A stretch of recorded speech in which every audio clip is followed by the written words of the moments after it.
Aujourd'hui, je vais te parler de la vérité dont on parle rarement dans l'industrie fitness.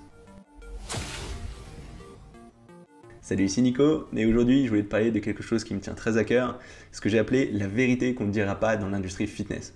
En fait, comme tu le sais probablement, la plupart des gens que tu suis sur internet, dont tu suis peut-être les vidéos sur YouTube, sur podcast, dont moi, ils vivent de ça. Et ça fait qu'il y a un certain nombre de biais qui font qu'ils n'ont pas toujours intérêt à dire ce qui est le mieux pour toi, à dire exactement la vérité, puisqu'ils ont toujours tendance à penser aux programmes qu'ils vont te vendre, aux protéines qu'ils vont te vendre, aux suppléments qu'ils vont te vendre. D'ailleurs, c'est pour ça que moi, je ne te vends pas de t-shirt, que je ne te vends pas de protéines, pas de suppléments, parce que je veux être le moins biaisé possible. Donc, en fait, essentiellement, ce que je propose, c'est du coaching. Donc, c'est un peu différent puisque je suis derrière. Je propose aussi un peu des cours, mais c'est surtout pour des gens qui se lancent, pour donner les grandes bases. Donc, je ne suis pas totalement non biaisé, mais j'essaie de le rester le moins possible. Et je pense que le fait d'être authentique, de toute façon, ça se sent et à la fin, les personnes le rendent. Et jusqu'à aujourd'hui, c'est quelque chose qui était vrai pour moi. Donc en fait, c'est juste une petite parenthèse pour dire qu'il faut toujours rester très méfiant et que l'intérêt des personnes qui donnent les infos, même dans mon cas, c'est pas forcément ton intérêt. Et du coup, ça implique une chose, c'est qu'il y a des choses qu'on ne dira pas. Et la chose qu'on ne dira pas, c'est que la plupart des personnes sont très différentes. Ça veut dire que c'est impossible de proposer un programme qui marchera très très bien pour tout le monde. Alors certes, il va y avoir un certain nombre de points communs, on reste des êtres humains, il y a des choses qui vont bien marcher pour une grande majorité de personnes, mais si tu veux quelque chose qui marche vraiment bien pour toi, et surtout sur le long terme, ce sera vraiment pas évident, parce que chaque personne va avoir des points très particuliers, que ce soit au niveau de la nutrition, au niveau de la morphologie, de l'entraînement, et on peut vraiment pas mettre tout le monde dans une même catégorie. Et si je te dis que ça, c'est quelque chose qu'on ne dira pas dans l'industrie fitness, c'est simplement parce que la plupart de ces personnes-là vont vendre des programmes qu'ils essayent de vendre à tout le monde, elles vont vendre des suppléments, des protéines, les mêmes qu'ils vont essayer de vendre à tout le monde, alors que dans les faits, c'est pas aussi simple que ça. Et je comprends, et je pense que c'est pas forcément complètement malhonnête, dans le sens où la majorité des personnes vont peut-être assez bien s'en sortir avec, mais c'est fondamentalement pas honnête de te faire croire que tu peux suivre le même programme que la personne à côté de toi et que ça va marcher pour toi. Et il faut toujours que tu gardes cet esprit critique et que dans l'idée, c'est bien d'avoir des bases, de connaître les grandes règles qui vont fonctionner pour la plupart des personnes, mais il faut que tu cherches surtout ce qui va fonctionner pour toi. Alors du coup, la question qui se pose, c'est à quel point on va être différent, à quel point on peut gérer ça de façon intelligente et comment toi adapter ta pratique aujourd'hui pour en tenir compte. Donc déjà, à quel point c'est important de tenir compte de ces différences? Ben en fait, ça va être assez important, puisqu'il y a certaines personnes qui morphologiquement vont par exemple réussir très facilement à avoir des pecs en faisant juste du développé couché, alors qu'il y a des personnes, ça ne va pas être du tout le cas. Donc si quelqu'un dit par exemple, la seule façon de réussir à prendre des pecs, c'est de mettre lourd sur le développé couché, c'est probablement une de ces personnes qui a du talent génétiquement là-dessus et qui peut prendre des pecs en faisant du développé couché. Mais ce sera peut-être ton cas, ce sera peut-être pas ton cas. Et du coup, il faut toujours garder cet esprit critique. Par défaut, il faut te dire que tu es un peu comme tout le monde, que du coup, le développé couché sera probablement quelque chose de pas mal pour réussir à progresser. Mais si ça fait plusieurs semaines, plusieurs mois que tu n'as vraiment aucun progrès là-dessus, il faut commencer à se poser des questions. Et ça va être la même chose pour la diète. Et la plupart des personnes, elles tourneront relativement bien avec pas mal de protéines, pas mal de lipides et relativement peu de glucides. Mais ce n'est pas le cas de tout le monde. Il y a certaines personnes qui vont avoir besoin de beaucoup moins de protéines, d'autres beaucoup plus, d'autres ça va être sur les lipides. Donc en fait, il va falloir que toi, tu essayes de partir en te fiant aux grandes règles qui marchent pour la majorité des personnes, mais qu'ensuite, petit à petit, en fonction des résultats que tu as, et bah, que tu adaptes ta diète, que tu adaptes ton entraînement pour trouver un truc qui te fonctionne pour toi. Donc la première chose qu'il faut que tu fasses, c'est déjà accepter le fait qu'il n'y a pas un programme qui va marcher pour tout le monde. Je sais qu'on a toujours envie de se dire « Ok, je fais ça, je sais que ça va me donner des résultats. » Et bien, c'est pas aussi simple que ça.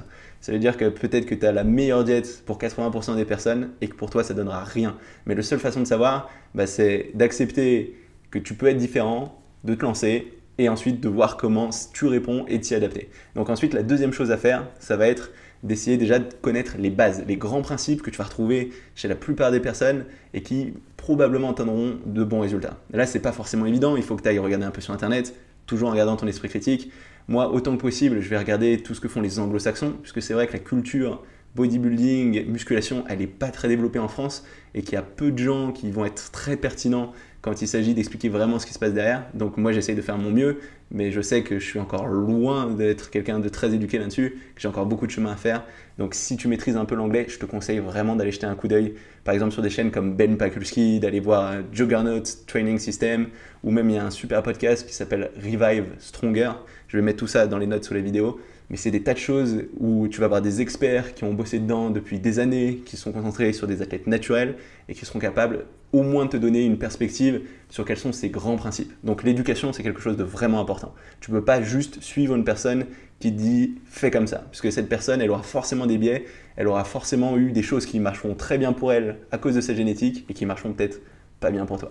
Donc c'est important, garder ton esprit critique et d'essayer d'aller voir un maximum d'informations, essayer de voir un petit peu ce que tu retrouves de façon constante chez ces gens-là et comme ça te lancer dans ces grands principes, commencer à voir si toi tu peux avoir des progrès avec ce qui marche pour la majorité des gens. Donc ça c'est la deuxième chose.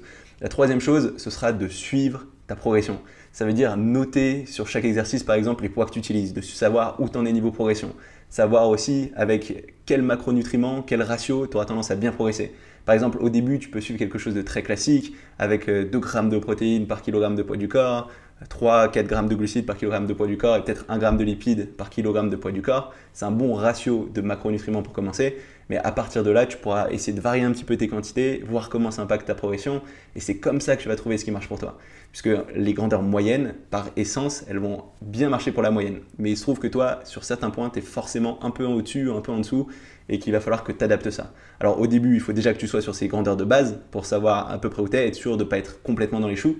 Mais ensuite, une fois que tu commences à avoir un peu de recul, que ça fait plusieurs mois que tu t'entraînes, tu peux commencer à changer, à essayer des petites expérimentations. Même chose pour l'entraînement, tu peux commencer par les entraînements qui marchent pour la majorité des gens. Typiquement, si tu es débutant intermédiaire, que tu n'as pas forcément énormément de temps dans la semaine, je te conseille de commencer en full body. C'est de ce que j'ai observé un format qui marche vraiment bien pour beaucoup de personnes quand on se lance, qui va même marcher très bien à plus ou moins long terme. Mais ensuite, petit à petit, essayer de rajouter de la variation progressivement. Et ça, c'est vraiment quelque chose d'important. C'est qu'avant de varier les choses, que tu sois déjà au clair sur ce que donnent pour toi ces grands principes. Parce que si tu commences trop tôt à mettre trop de variations, tu n'auras pas le recul nécessaire pour être vraiment conscient de ce qui donne les bons résultats, si ça vient de la diète, si ça vient de l'entraînement. Il y a vraiment un facteur expérience. Et je sais que je suis passé là, j'ai eu ces moments où j'ai eu des plateaux, j'ai eu des problèmes sans vraiment savoir d'où ça venait. Et c'était pas évident. Et avec le recul, je me rends compte que les choses que j'ai mis en place pour corriger ces problèmes, parfois elles étaient bien pires que la situation initiale. Donc c'est important que tu aies une phase d'apprentissage suffisante sur les grandes bases avant même de commencer à penser à faire des trucs un petit peu différents de ce que font la moyenne. C'est important de maîtriser les règles pour ensuite te permettre de casser ces règles. Donc suivre ta progression, que ce soit au niveau de l'entraînement, suivre ta nutrition avec un outil comme MyFitnessPal, qui est une application et un site gratuite qui permettront de savoir exactement ce que tu manges chaque jour, c'est des choses très importantes pour savoir où tu en es, comment tu progresses, comment ces grands principes fonctionnent pour toi et ensuite pouvoir adapter tout ça, faire des expériences et trouver ce qui marche pour toi.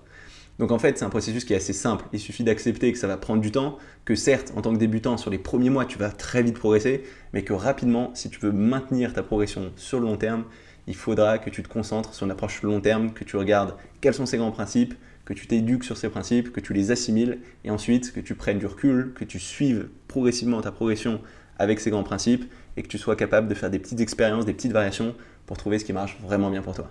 Donc à la base, l'important c'est déjà d'accepter qu'il n'y a pas un programme qui va marcher pour tout le monde. Il ne s'agit pas de chercher Internet pendant des heures pour trouver la perle rare qui fera la différence. C'est pas comme ça que ça marche, c'est vraiment un processus sur le long terme et c'est quelque chose qu'on n'a pas forcément envie de te dire dans l'industrie fitness parce que c'est pas glamour et ça fait pas vendre. Parce que vu que les gens en général ils vont vouloir te vendre leur programme ou leur supplément, c'est assez bon d'un point de vue marketing de dire que c'est ça qui fera vraiment la différence. Mais dans les faits, il n'y a pas une chose qui fera la différence puisqu'on est tous différents et du coup il faut que toi tu trouves par toi-même ce qui marche pour toi. Donc voilà, c'est tout pour cette petite vidéo. Si jamais elle t'a plu, tu peux mettre un petit pouce bleu ou un petit commentaire. Si jamais tu n'es pas d'accord, n'hésite pas à le dire aussi. Je suis ouvert à la critique. Je pense que c'est un thème qui est assez intéressant puisqu'il va y avoir des tas de personnes qui ont eu des très bons résultats en faisant des choses très basiques, très simples, qui sont tout à fait dans la moyenne. Et il y a des tas de personnes qui se retrouvent aussi dans les extrêmes. Donc je pense qu'il y a des discussions vraiment intéressantes à avoir. Donc n'hésite pas à commenter en dessous. Aussi, si tu n'es pas encore inscrit à ma chaîne YouTube, n'hésite pas à le faire maintenant. Comme ça, tu sauras quand je sors de nouvelles vidéos. Je sors des vidéos toutes les semaines et comme ça, tu sauras quand je les sors, tu pourras les regarder. Donc voilà, c'est tout pour aujourd'hui et on se retrouve très rapidement pour une nouvelle vidéo. Salut!